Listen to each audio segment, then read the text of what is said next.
15ची जागा मी शिवसेनेला मागितलेला आहे. मी एक निष्ठावंत शिवसैनिक आहे. 20 वर्ष झालं पक्षाचं काम करतो. वर्षानुवर्ष आम्ही पक्षाचं काम करायचं आणि नगरसेवक इलेक्शन आले की तुम्ही जर काँग्रेसला जागा सोडत असेल तर ते मी कदापि आम्ही सहन करणार नाही. ही माझी भूमिका नाही, ही पक्षाची भूमिका राहील.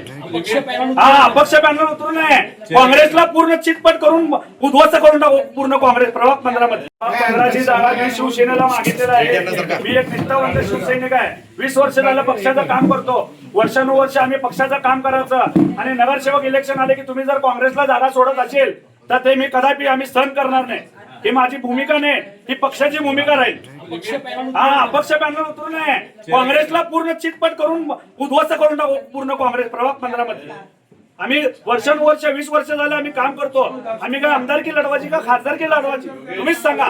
आम्ही सामान्य शिवसैनिक आहे. आम्हाला ह्या इलेक्शनला फक्त नगरसेवक इलेक्शनला ना कार्यकर्त्याला लढण्याला ना संधी असते लढण्याला.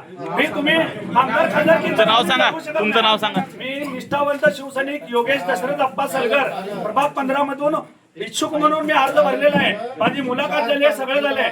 माझी जर दखल पक्ष आणि महाविकास आघाडी जर माझी दखल घेत नसेल तर शिवसेनाच्या स्टाईलने मी आंदोलन करेल आणि प्रभाग 15 मधली काँग्रेसला मी उद्ध्वस्त करून नेमकं काय करणार?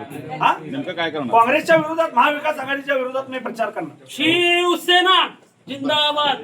शिवसेना जिंदाबाद नाही, यांना दाखवून देईल मी काय आहे ते. कारण मी 20 वर्ष झालं काम करतो. ही इलेक्शन म्हणजे कार्यकर्त्याचे इलेक्शन असते साहेब. त्या सगळ्यांना माझी दखल घ्यावी लागेल. कारण का सांगू का, 20 वर्षानंतर कार्यकर्त्याचं इलेक्शन आहे.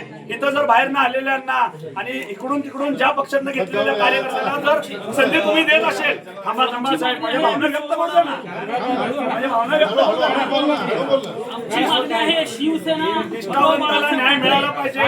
एक जागा 15 शिवसेनेला सुटली पाहिजे.